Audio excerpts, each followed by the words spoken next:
Hi, everyone. Hi again.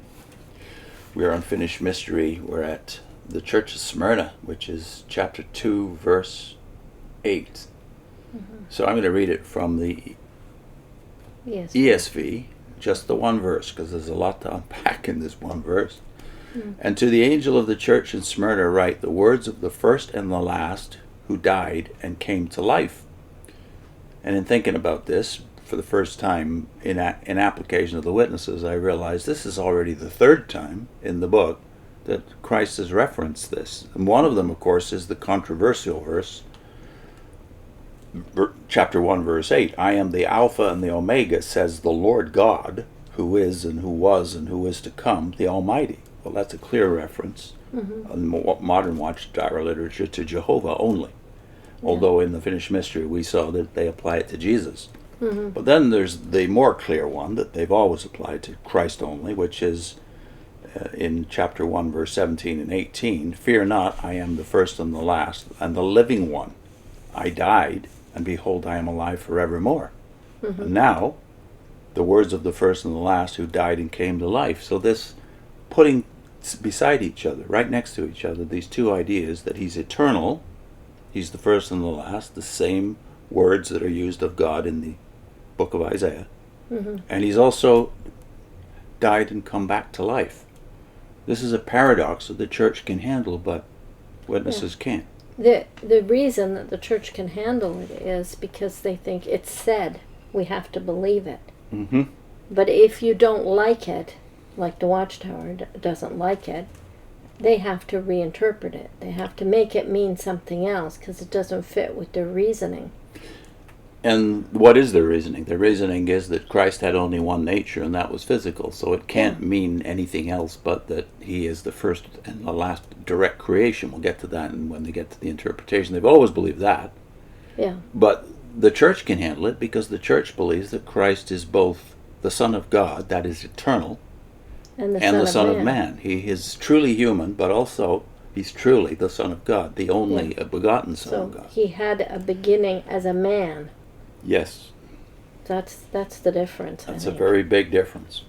So we want to read the paragraphs here. It's more important that we read the paragraphs right through, at least these first two, because a lot of what they're claiming needs to be said and contrasted to what they believe today. So let's read the two paragraphs, 2:8. The mouthpiece of the Lord to the second epoch of the church was St. John himself. He was the one whom Jesus specially loved. To him Jesus committed his choicest earthly possession. Length of days were implied in the Lord's statement, If I will that he tarry till I come, what is that to thee? And they're referencing John 21. He died at Ephesus at the age of 100. 4 years after writing the Apocalypse. Polycarp, Ignatius, and Papias, his disciples, record that he was a tower of strength to the church when the Roman emperors Nero, Domitian, and Trajan were endeavoring to destroy the hated sect.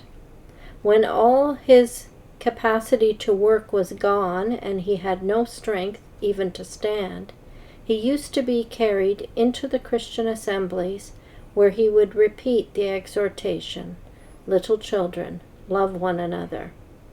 The end of the commandment is love. And it is significant that the epoch of the church, especially under St. John's faithful and loving care, received no reproof whatever from the Lord. So they've made the case that the angel is John, not the angel of the Church of Smyrna. So it's already going into typology. Typology and AntiTypology, Now they say of the phrase of the church in Smyrna, Greek myrrh, the word means bitter, and is applied to the history of the church from AD 73 to 325. It is peculiarly appropriate. This era comprised persecutions under Nero, when Christian women were soaked with tar and burned as torches to light the path of his chariot. Under Domitian, in the year 95, when 40,000 suffered martyrdom. Under Trajan, in the year 100. Under Antoninus, under Severus, in the year 127, when beautiful and amiable young women were stripped naked before insulting mobs and gored to death by wild cattle. Under Maximinus in AD 235, under Decius in 250, when all Christians were driven from their estates, under Valerian in 257? Yeah, 257. Under Aurelian in 274, and under Diocletian. That's the last of the big 10 persecutions, and that was in AD 303. Mm-hmm. Then they have a couple of rather inconsequential comments, but then there's a direct quote from the Watchtower about this first and the last phrase. Right. These things saith the first and the last. And they say, in no other sense or way could he be the first and the last than as the only direct creation of the Father, through whom all else was created. Any other view would be in conflict with the Scriptures. And the obvious answer to that is, who says? You say. You say any other answer can't be. Yeah. And that shows that you're using your reasoning instead of being content, as you said, with the paradox that's obviously there. And just accepting, well, I must believe this because it says so. And then I do think the explanation that the church worked out and figured out was, okay, he is a man. He has a beginning as a man, mm-hmm. but he's also divine. Yeah. So you even see them puzzling over this during his lifetime, when he does things that only the divine being could do. Like calm the seas. And they say, who is this guy that he can do that? Who is this man that he can do these things? Yeah, so they finally work out that no, he's not the direct creation, the only direct creation of the Father. He is, in fact, the one who created all things, as Colossians mm-hmm. insists, and as this book insists elsewhere.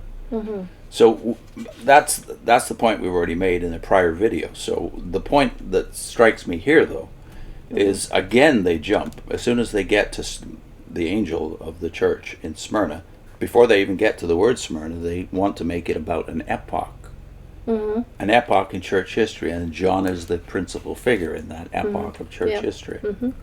But they jump right past the type in this case. They don't even deal with the type, that is Smyrna, the city in the first century, and the congregation there. They want to get to the antitype. That's right. And they did that before, so it seems to be their practice to skip what it means to the people of the time. Yeah, and then again I'm struck by the fact that they cite tradition here. All of the stuff about Polycarp, Ignatius, Papias, and the 10 persecutions, where do you get this information? Even what John's last days were like is from tradition. Yeah, so this very selective reading of church tradition. Who do you think writes church tradition and church history, except Christians, who you say are part of the great apostasy? Yeah. So why do you trust and state dogmatically all of these things gleaned from their traditions about early church history? So it's very arbitrary what they accept and what they don't. But I do think it's curious that they talk about all this martyrdom when this is the very period which the Watchtower says the apostasy happened. Yeah. So you've got martyrs as the apostates. I'm afraid they do. And then they make the explicit point at the end of the first paragraph you read. It is significant that the epoch of the church, especially under St. John's faithful and loving care, received no reproof. Yeah, so they don't get reproof for being apostates. And that's the period from 73, you say, not just to the end of John's life, but to 325, mm-hmm. the period of Nicaea. So how can you think both thoughts at the same time, that the apostate church was also the martyr church? Yeah. And that somehow Christ, in giving this letter to that mm-hmm. period, mm-hmm. and to us as one of the periods of church history, doesn't even reprove it at all? Yeah. I don't think that thought was carried over into the Rutherford era. It's a thought that could only occur in the Russell era, even though technically this is in the Rutherford era, this book, The Finished Mystery.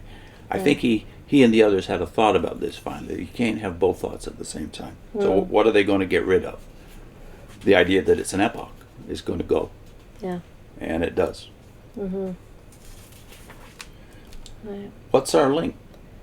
You had a document that you read out. Paradise and... Paradosis and Parousia, I think the whole document's called. It's a 3-part video. Oh, I think it was Paradise and Paradosis. Yeah. It's the first of 3 anyways. Yeah, and the reason one I you're use putting the up. word paradosis is because it is the word for tradition, and according to our view as Jehovah's Witnesses, tradition is... Become a dirty word. It's a bad word. But you don't realize that Paul used it in a favorable sense, as a protection of the church. So then those 3 videos are all on the subject of a track we put together, which I don't think we've much referenced in our videos, which is called Paradise and Paradosis, just a kind of a pun on our preoccupation. It's also the document you can get too in the onewonders.org. Yeah. It's there. In the PDF archive at onewonders.org. Yeah. See you next time.